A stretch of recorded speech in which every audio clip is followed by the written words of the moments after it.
Hello everyone, welcome back to this Become English Champion YouTube channel, and today we are going to read another editorial, and through it we are going to improve our reading skill, grammar and vocabulary. तो video को पूरा देखना, पसंद आए तो comment जरूर कीजिएगा। और आप सभी को पता ही है दिवाली है, तो हो सकता है वीडियो के दौरान आपको कहीं ना कहीं पटाखों की आवाज़ भी आ जाए, तो काइंडली एडजस्ट कीजिएगा। तो शुरू करते हैं आज की वीडियो। तो एडिटोरियल किस बारे में है? फायर इन द स्काई, आकाश में आग। ऑन दीपावली, दीपावली पर। एंड और the battle for clean air, और स्वच्छ हवा की लड़ाई पर। बैटल मतलब होता है लड़ाई। इसमें वर्ड मीनिंग अगर आप देखोगे तो यही पहला वर्ड है, बैटल, लड़ाई। क्लीन एयर, स्वच्छ हवा। तो यही है हमारा एडिटोरियल का टाइटल। इसके नीचे subtitle, green crackers are a compromise. जो ग्रीन क्रैकर्स हैं ये एक कॉम्प्रोमाइज है, समझौता है। कॉम्प्रोमाइज समझौता, जैसे दो लोग लड़ रहे हैं उनके बीच समझौता होगा, उसको हमने बोल दिया कॉम्प्रोमाइज है, अग्रीमेंट है। बिटवीन किन के बीच? जॉयफुल फेस्टिविटीज इनके बीच, एंड पब्लिक हेल्थ और इसके बीच। जॉयफुल फेस्टिविटीज का मतलब होता है आनंदपूर्ण उत्सव। जॉय से बना, जॉय मतलब खुशी, आनंद। जॉयफुल एडजेक्टिव है, आनंदपूर्ण। फेस्टिविटीज उत्सव, और पब्लिक हेल्थ सार्वजनिक या लोगों की हेल्थ, उनका स्वास्थ्य। तो इनके बीच क्या है? ये कॉम्प्रोमाइज है। क्या कॉम्प्रोमाइज है? Green crackers. उम्मीद करता हूँ टाइटल और सब टाइटल आपको अच्छे से समझ में आया। और आपको पता ही है कि दिवाली है, तो आप सभी के लिए ऑफर भी है। जो भी आप में से इंग्लिश का मेरा कोर्स ज्वाइन करना चाहता है तो वो आज के दिन डिस्काउंटेड प्राइस पर ज्वाइन कर सकता है। कूपन कोड आपके सामने लिखे हुए हैं, तो फटाफट से ऐप को डाउनलोड कर लेना और कूपन कोड अप्लाई करना पेमेंट के टाइम पर, तो आपका प्राइस लेस हो जाएगा। तो आज ये ऑफर जो है सिर्फ आज के लिए वैलिड है। 3-4 दिन से चल रहा है ये ऑफर, तो आज लास्ट डे है। तो जो भी बेनिफिट उठा सकता है जरूर उठाइएगा, और हो सके तो लाइफ टाइम कोर्स ज्वाइन करना, तो काफ़ी अफोर्डेबल प्राइस पर आपको मिल रहा है। तो अभी आओ फर्स्ट पैराग्राफ पर। यहाँ से स्टार्ट होता है फर्स्ट पैराग्राफ। दिस दीपावली, यह दिवाली जो है, दीपावली जो है, कोमा डाल रखा है। तो fire crackers are being burst. Fire crackers फोड़े जा रहे हैं। बर्स्ट मतलब फोड़ना। ये जो बर्स्ट आपको दिख रहा है ये थर्ड फॉर्म हमारी होती है, बर्स्ट बर्स्ट बर्स्ट, तीनों सेम। और बीइंग लगा हुआ है। फायर क्रैकर्स ऑब्जेक्ट हो गया, तो पैसिव वॉइस प्रेजेंट इंडेफिनिट। तो फायर क्रैकर्स पटाखे जो हैं ये फोड़े जा रहे हैं अंडर लीगल सैंक्शन, कानूनी मंजूरी के तहत, इन दिल्ली, दिल्ली में। बिल्कुल नॉर्मल। इसमें वर्ड आप याद करेंगे, पहला सैंक्शन मतलब होता है मंजूरी या फिर आपका स्वीकृति। दूसरा इसका एक और मतलब होता है, जैसे हमने कई एडिटोरियल में पढ़ा है, इंटरनेशनल सैंक्शंस, अंतर्राष्ट्रीय प्रतिबंध, रोक। वो एक अलग सैंक्शन था और ये सैंक्शन अलग है, मतलब मंजूरी या किसी चीज का लागू होना, स्वीकृति। और कैसी मंजूरी है? लीगल है, यानी कि कानूनी है। इसके बाद नेक्स्ट, द सुप्रीम कोर्ट, फिर से कोमा डाला है, in an order this week. तो इस हफ्ते के ऑर्डर में जो सुप्रीम कोर्ट है, मॉडिफाइड अ बैन। तो इसने एक बैन को, मतलब एक रोक को मॉडिफाई किया, मतलब उसमें सुधार किया। यहाँ पे मॉडिफाइड हमारी वर्ब की थर्ड फॉर्म है। सुप्रीम कोर्ट जो है सब्जेक्ट है। टेंस हो गया पास्ट इंडेफिनिट एक्टिव वॉइस। तो सुप्रीम कोर्ट ने इस हफ्ते के एक आदेश में सुधार किया है बैन में। कौन सा बैन? इट हैड सैंक्शनड, जो इसने लागू किया था, सिंस 2018, 2018 से। यहाँ पे बैन के बाद आप रिलेटिव प्रोनाउन भी डाल सकते थे, विच। जैसे कि अ बैन, कौन सा बैन? विच, जिसे। इट हैड सैंक्शनड, इसने मंजूरी दी थी, स्वीकार किया था 2018 से।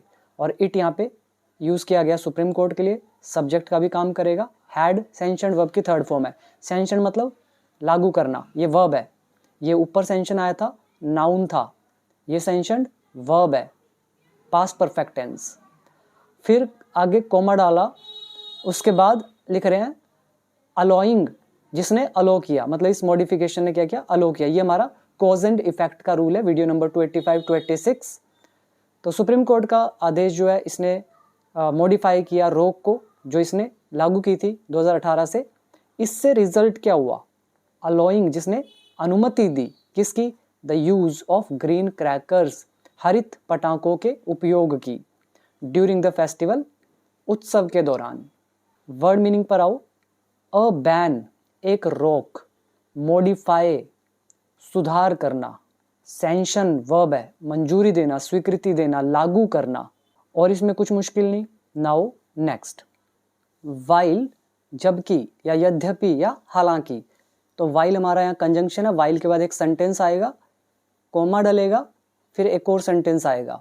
तो पढ़ते हैं, वाइल, यद्यपि या जबकि या हालांकि, एक तरफ ऐसा है, कैसा है, द डिसीजन कम्स विद, तो फैसला आता है, विद कैवियाट्स, कैवियाट्स के साथ, चुनौतियों के साथ, वार्निंग्स के साथ।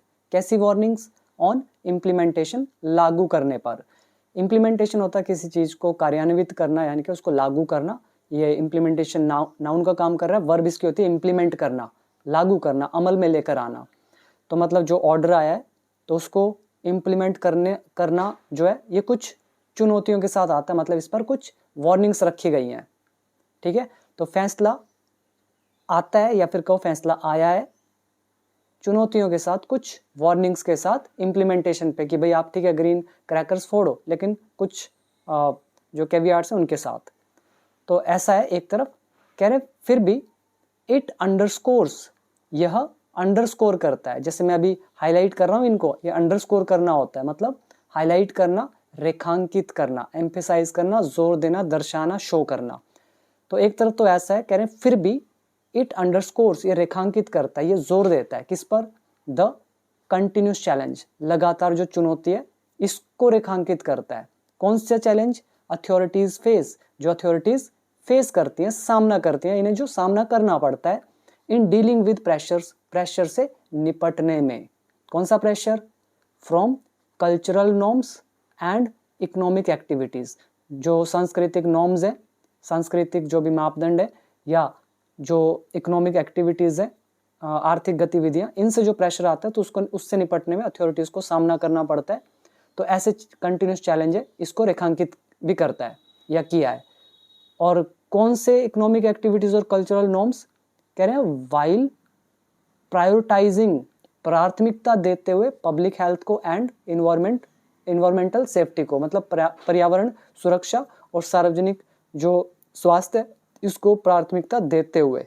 तो ये करते हुए जो कल्चरल नॉर्म्स हैं, इकोनॉमिक एक्टिविटीज है, इससे जो प्रेशर्स आते हैं तो उससे डील करने में अथॉरिटीज को सामना करना पड़ता है। तो ऐसे चैलेंज जो है लगातार, तो इसको अंडरस्कोर भी करता है। और इसका हिंदी आप ऐसा निकाल सकते हो प्रेजेंट परफेक्ट में, कि डिसीजन आया है इम्प्लीमेंटेशन पर कुछ चेतावनियों के साथ, और इसने अंडरस्कोर भी किया है, ऐसा हिंदी आप निकाल सकते हो, बट लिखा प्रेजेंट इंडेफिनिट में है। तो अभी देखो वाइल कंजंक्शन, देन ये हमारा वाइल का दूसरा यूज है, while plus gerund, workbook part 3 का पहला लेसन। प्रायोरिटाइज मतलब प्राथमिकता देना, और इसमें अंडरस्कोर वर्ब है जिसका मतलब है रेखांकित करना, हाईलाइट करना। इम्प्लीमेंटेशन मतलब किसी चीज का कार्यान्वयन यानी कि लागू होना। देन फेस, सामना करना, वर्ब का काम कर रहा है। और अगर आप चाहते तो यहाँ पर अथॉरिटीज से पहले रिलेटिव प्रोनाउन भी लगा सकते थे, like it underscores the continuous challenge, ये कंटिन्यूस चैलेंज को रेखांकित करता है। कौन से चैलेंज, विच अथॉरिटीज फेस, या फिर which are faced by authorities, किसी भी वैसे लिख सकते थे, it is totally up to your understanding. Now next paragraph, the reintroduction. अब इंट्रोडक्शन मतलब किसी चीज को पेश करना, लागू करना, और री इंट्रोडक्शन मतलब दोबारा से पेश करना, लागू करना।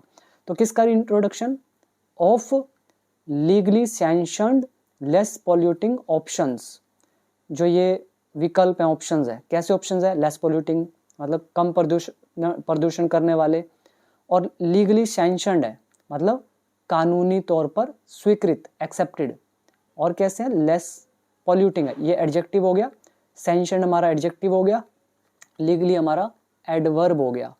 ठीक है, तो कह रहे हैं कानूनी तौर पर स्वीकृत और कम पोल्यूशन करने वाले ऑप्शंस जो हैं, तो इनका जो दोबारा से लागू होना है मार्क्स अ शिफ्ट, तो ये एक बदलाव को दर्शाता है। मार्क अ शिफ्ट यहाँ पे वर्ब की फर्स्ट फॉर्म है, एस लगा दिया और ये हमारा सारा सब्जेक्ट, तो प्रेजेंट इंडेफिनिट। तो ये री इंट्रोडक्शन शिफ्ट को दिखाता है, एक बदलाव को दिखाता है इन गवर्नमेंट पॉलिसी, सरकारी नीति में, after the BJP came to power, BJP के पावर में आने के बाद, एंड एम्स टू अकोमोडेट, और इसका उद्देश्य है, अब एम यहाँ पे वर्ब की फर्स्ट फॉर्म में एस लगा दिया प्रेजेंट इंडेफिनिट, और री इंट्रोडक्शन यहाँ पे इसी का सब्जेक्ट भी हुआ, और इसका उद्देश्य है अकोमोडेट करना। अकोमोडेट मतलब जगह देना, जैसे आप मैं बोलता हूँ इस कमरे में 50 लोग आ सकते हैं, दिस रूम कैन अकोमोडेट इतने लोग, तो अकोमोडेट जगह देना, और तो इसका एम है री इंट्रोडक्शन का अकोमोडेट करना, मतलब जगह देना, किसको, ट्रेडिशनल सेलिब्रेशंस को, मतलब पारंपरिक उत्सव जो हैं, या सेलिब्रेशन समारोह, और ट्रेडिशन मतलब पारंपरिक, तो जो पारंपरिक जो समारोह है इनको स्थान देना, वाइल एक्नॉलेजिंग, स्वीकार करते हुए, मतलब हम हाँ भी कर रहे हैं कि हाँ ऐसा है, बट फिर भी हम इनको जगह देंगे, तो किसको एक्नॉलेज करते हुए, किसको स्वीकार करते हुए, द सीवियर एनवायरमेंटल इम्पैक्ट, जो ये सीवियर मतलब गंभीर, एनवायरमेंटल मतलब पर्यावरण से जुड़ा हुआ, इम्पैक्ट मतलब प्रभाव, और किस चीज़ का प्रभाव, of conventional fireworks in Delhi. Conventional firework हो गया जो पारंपरिक आतिशबाजी है, मतलब जो जैसे हम पटाखे फोड़ते आते हैं उसको बोला कन्वेंशनल फायरवर्क। तो इनका जो सीवियर गंभीर एनवायरमेंटल इम्पैक्ट प्रभाव जो है, तो इसको स्वीकार करते हुए री इंट्रोडक्शन जो है इसका एम है जगह देना ट्रेडिशनल सेलिब्रेशंस को। आगे देखो कॉमा डाल के लिखा है which is disproportionately affected by noxious winter air. अब विच यहाँ पर हमारा रिलेटिव प्रोनाउन का काम करेगा, यूज किया गया है दिल्ली के लिए। भाई दिल्ली कौन कौन दिल्ली कह रहे हैं, विच इज अफेक्टेड, जो अफेक्टेड होता है, विच यहाँ ऑब्जेक्ट का काम कर रहा है, अफेक्टेड यहाँ पर वर्ब की थर्ड फॉर्म है, और डिस्प्रपोर्शनेटली का मतलब हो जाता है, ये पहले हमने किया वर्ड, इसका मतलब होता है बेढंग रूप से या फिर अनुपातहीन रूप से, मतलब जिसके रेशो सही नहीं है, बड़ा ही उटपटांग रेशो से ये अफेक्ट होता है, ठीक। तो बेढंग रूप से, या जो पैमाना होता है उससे बिल्कुल भी रिलेटेड नहीं है, मतलब एक इक्वल हो, या हाँ समझ में आ रहा हो, उल्टा सीधा डिस्प्रपोर्शनेटली, ठीक है। तो कह रहे विच इज अफेक्टेड, जो प्रभावित होता है बाय, किसके द्वारा, नॉक्शियस, नॉक्शियस मतलब होता है जहरीला या हानिकारक, और क्या क्या हानिकारक, विंटर एयर, सर्दियों का जो हवा है हानिकारक, तो इससे अफेक्टेड होता है, मतलब दिल्ली। पूरा मतलब समझ में आ गया। अब आओ वर्ड मीनिंग पे। री इंट्रोडक्शन, दोबारा से किसी चीज को लागू करना, लीगली एडवर्ब है कानूनी रूप से, सैंक्शनड जो स्वीकृत है, एडजेक्टिव का काम कर रहा है, लेस पॉल्यूटिंग कम पोल्यूशन पैदा करने वाला, मार्क शिफ्ट एक जो बदलाव है उसको दिखाना, पॉलिसी मतलब नीति, एम्स मतलब लक्ष्य होना, अकोमोडेट मतलब जगह देना, ट्रेडिशनल सेलिब्रेशंस पारंपरिक समारोह, एक्नॉलेज स्वीकार करना, सीवियर एडजेक्टिव है गंभीर, एनवायरमेंटल पर्यावरण से जुड़ा हुआ या पर्यावरणीय ये भी एडजेक्टिव है, इम्पैक्ट नाउन है मतलब प्रभाव, कन्वेंशनल फायरवर्क्स पारंपरिक फायरवर्क्स मतलब आतिशबाजी, नॉक्शियस पुराने वर्ड है सारे, नया वर्ड कोई नहीं है, मतलब और नॉक्शियस मतलब होता है जहरीला हानिकारक। Next one, this move recognises, यह कदम पहचानता है, मान्यता देता है, रिकॉग्नाइज के साथ एस लगाया प्रेजेंट इंडेफिनिट, तो यह कदम पहचानता है या मान्यता देता है, दैट की फॉर मैनी अक्रॉस इंडिया, कह रहे हैं भारत भर में जो बहुत सारे लोग हैं इनके लिए, फॉर मतलब के लिए, मैनी मतलब लोग, तो लोगों के लिए, अक्रॉस इंडिया मतलब भारत भर में, पूरे भारत में, द यूज ऑफ फायरवर्क्स आतिशबाजी का जो इस्तेमाल है, is an integral cultural expression of Joy, तो ये खुशी का जिसको बोलते हैं अभिन्न सांस्कृतिक अभिभाव है, मतलब लोग अपनी खुशी को कैसे जाहिर करते हैं, अपनी सांस्कृतिक एक्सप्रेस मतलब अपना जो सांस्कृतिक खुशी है तो कैसे एक्सप्रेस करते हैं, बाय यूजिंग फायरवर्क्स, इनको यूज करके, इसलिए लिखा है यूज ऑफ फायरवर्क, जो आतिशबाजी का यूज है, इज वो है, क्या है वो, एन इंटीग्रल एक अभिन्न, अंतरंग जिसको अलग नहीं कर सकते हो, अभिन्न सांस्कृतिक एक्सप्रेशन है, अभिव्यक्ति है। किसकी अभिव्यक्ति? मतलब किसी चीज को सामने लाना, पेश करना, जॉय को, खुशी को, मतलब खुशी जाहिर करने का एक तरीका है। और इंटीग्रल है जिसको आप अलग नहीं कर सकते। During the festival of lights, Diwali के टाइम, ठीक है, रोशनी के त्योहार के दौरान। और टेंस कुछ नहीं है, यूज ऑफ फायरवर्क का ये सब्जेक्ट हो गया, इज हेल्पिंग वर्ब लगा है, और उसके बाद ये नाउन एडजेक्टिव का chapter. Next one, further more कह रहे हैं इसके अलावा। जो ये फर्दर मोर होता है ये एडिशन को दिखाता है, हिंदी आप कुछ भी निकाल सकते हो। तो फर्दर मोर, इसके अतिरिक्त, इसके अलावा, the fire cracker industry supports, जो ये फायर क्रैकर उद्योग है, इंडस्ट्री है, ये सपोर्ट करता है। किसको सपोर्ट करता है? The livelihoods of lakhs of people, लाखों लोगों की आजीविका को। लाइवलीहुड मतलब आजीविका, रोजी रोटी। सिंपल सेंस में फायरवर्क या फायर क्रैकर इंडस्ट्री जो है ये लाखों लोगों की जो रोजी रोटी है उसको सपोर्ट करता है। कोमा डाल के इसका रिजल्ट बता रहे हैं, वर्ब की फर्स्ट फॉर्म आईएनजी डाल के। मेकिंग जो बनाता है, इकोनॉमिक कंसिडरेशंस पार्ट, मतलब जैसे हम बोल रहे हैं ना, मेक पार्ट, हिस्सा बनाना। किसका हिस्सा बनाना? ऑफ द रेगुलेटरी लैंडस्केप का। तो ये जो फायर क्रैकर इंडस्ट्री है ये सपोर्ट करता है इतने लाखों लोगों के आजीविका को। जो इकोनॉमिक कंसिडरेशन है इसको बनाता है रेगुलेटरी लैंडस्केप का एक पार्ट। अब इसका मतलब क्या है? इकोनॉमिक कंसिडरेशंस मतलब जो आर्थिक पहलू हैं उनको ध्यान में रखना। रेगुलेटरी लैंडस्केप का मतलब हो गया रेगुलेटरी व्यवस्था, मतलब जो नियम कानून, रूल रेगुलेशन होते हैं या नीतियां बनती हैं तो उनका जो व्यवस्था होता है, व्यवस्था बनाना, तो उसको बोलते हैं रेगुलेटरी लैंडस्केप। और इकोनॉमिक कंसिडरेशन मतलब हो गया जब हम कोई भी नीति बनाते हैं, रूल रेगुलेशन बनाते हैं, तो उसमें हम जो इकोनॉमिक पहलू होते हैं, इकोनॉमिक कंसिडरेशंस होते हैं, उनको भी ध्यान में रखते हैं। ये चीज़ इन्होंने बोला है, ठीक है। तो इसके अतिरिक्त फायर क्रैकर इंडस्ट्री सपोर्ट करती है लाखों लोगों की आजीविका को, जो इकोनॉमिक कंसिडरेशन को बनाती है एक हिस्सा। किसका हिस्सा? रेगुलेटरी लैंडस्केप का या नियामक व्यवस्था का। सिंपल। अभी आओ नेक्स्ट, और ये हमारा लेसन है कॉज एंड इफेक्ट का। और ये जो हम प्रेजेंट की बात कर रहे हैं तो इफेक्ट भी प्रेजेंट में ही हिंदी निकालेंगे। नेक्स्ट वन, हाउएवर, हालांकि, as the history of Delhi's air pollution shows. As का मतलब जैसे कि, तो कह रहे हैं जैसे कि दिल्ली का एयर पोल्यूशन का जो इतिहास है, शोज ये दिखाता है। हिस्ट्री यहाँ पे सब्जेक्ट है, शो दिखाना वर्ब की फर्स्ट फॉर्म, एस लगा दिया, प्रेजेंट इंडेफिनिट। तो कह रहे हैं हालांकि जैसा दिल्ली के एयर पोल्यूशन का इतिहास हमें दिखाता है। The battle for clean air, जो ये लड़ाई है क्लीन एयर की, इज अ कॉम्प्लेक्स इंटरप्ले। तो ये एक बहुत ही जटिल अंदर का खेल है। किसका इंटरप्ले है? ऑफ मीटीरियोलॉजी मतलब मौसम विभाग जो है, और इकोनॉमिक स्ट्रक्चर है मतलब आर्थिक संरचना, पॉपुलेशन एंड ज्योग्राफी मतलब भूगोल। तो ये सारे जो फैक्टर्स हैं तो इनका इंटरप्ले है, एक कॉम्प्लेक्स मतलब जटिल इंटरप्ले, इनका एक दूसरे के साथ लिंक होना, खेल है। तो यहाँ पे बैटल जो है सब्जेक्ट का काम करेगा, इज लगा है हेल्पिंग वर्ब, और इंटरप्ले यहाँ पर है नाउन। और कैसा इंटरप्ले है? कॉम्प्लेक्स है, कॉम्प्लेक्स एडजेक्टिव हुआ तो उससे पहले आर्टिकल, नाउन एडजेक्टिव का chapter. Next one, multiple expert bodies, ये जो कह रहे हैं कई विशेषज्ञ इकाइयां जो है, बॉडीज जो है मतलब ग्रुप्स कह सकते हो, एंड और टास्क फोर्सेस, और ये जो टास्क फोर्सेस हैं, हैव डिप्लॉयड, तो इन्होंने प्रयोग किया है या तैनात किया है। डिप्लॉय मतलब तैनात करना, प्रयोग करना, और ये सारे हमारे हो गए सब्जेक्ट। तो किस चीज का प्रयोग करा है? Science and wide spread measurement का, मतलब विज्ञान और व्यापक उपाय का प्रयोग किया है। कौन सा उपाय? कह रहे हैं एट अ स्केल, इस पैमाने पर। किस पैमाने पर मतलब किस हद तक?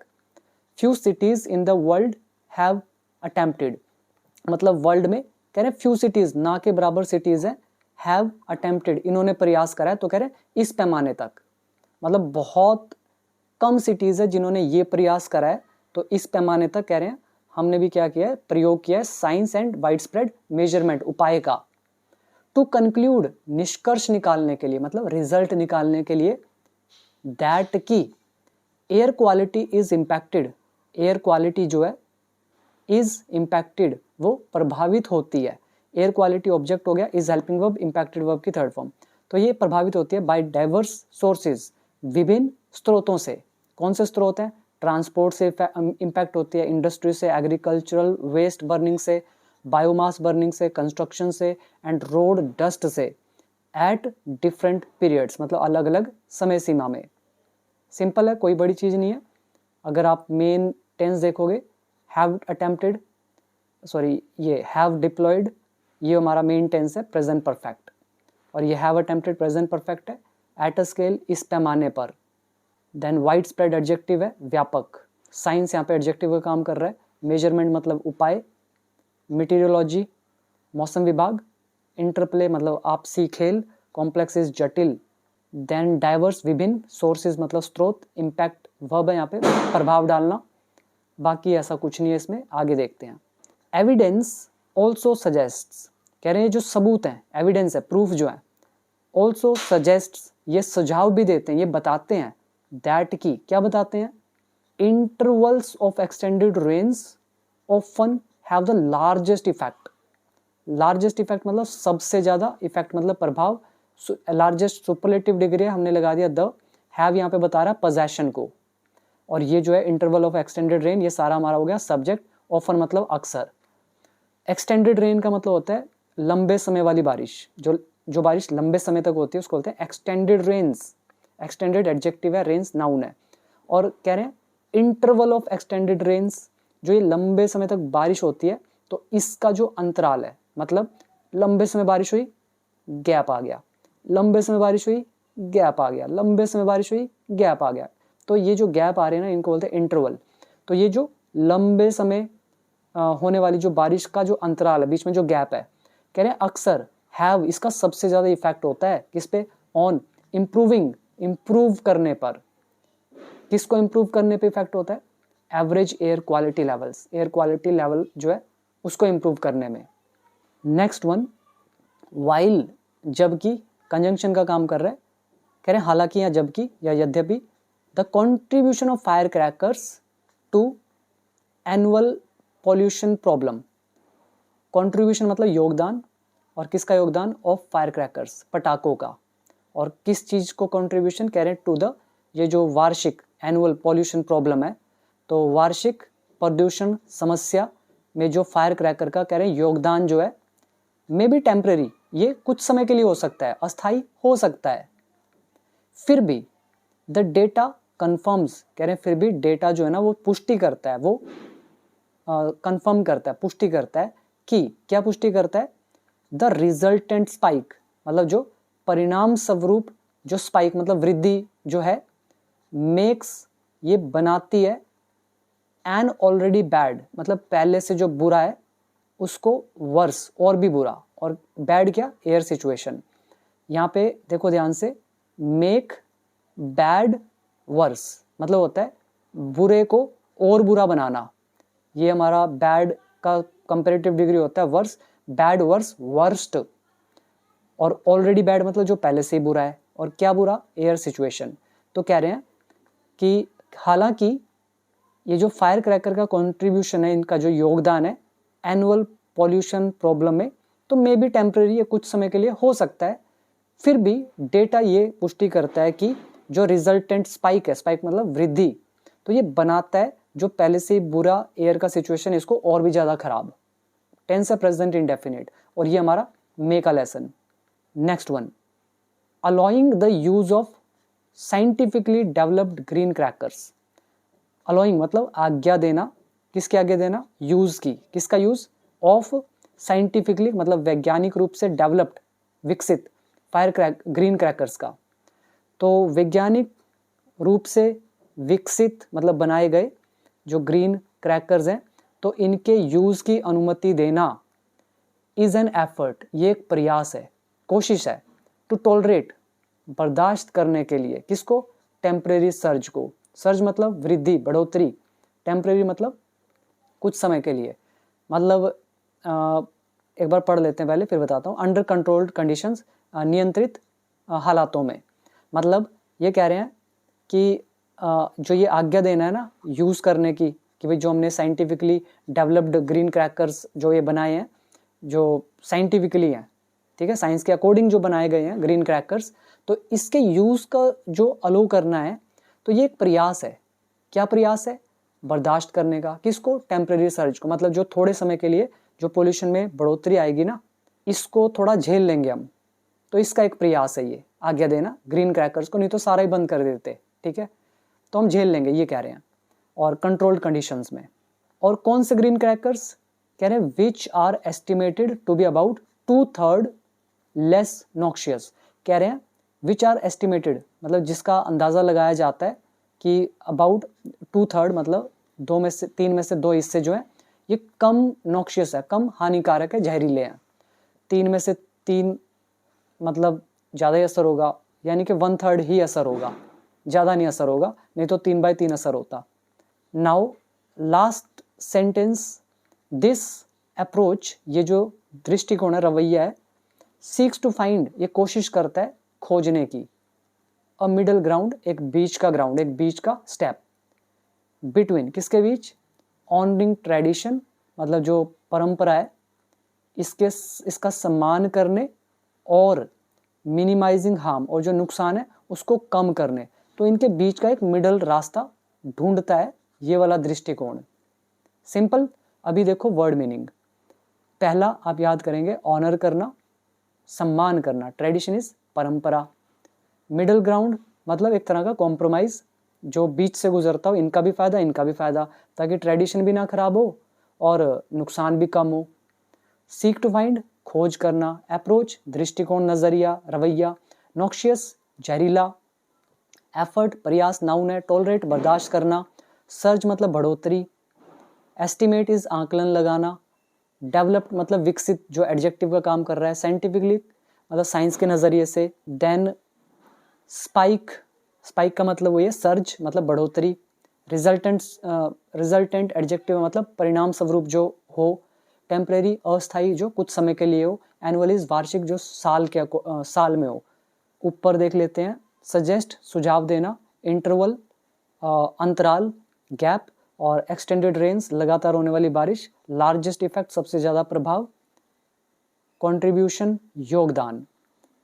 तो ये था हमारा आज का एडिटोरियल, और अब ये एक छोटा सा पैराग्राफ रह गया, तो इसको आप लोग सेल्फ रीड करेंगे, और जिनको दिवाली ऑफर का बेनिफिट लेना है तो वो लोग कूपन कोड अप्लाई कर लें, सिर्फ आज के लिए ही ये वैलिड होंगे, कल नॉर्मल प्राइस हो जाएगा। अगर आप वीडियो दिवाली के बाद देख रहे होंगे तो आपको नॉर्मल प्राइस पर ही ज्वाइन करना होगा, अगर आपको करना है तो।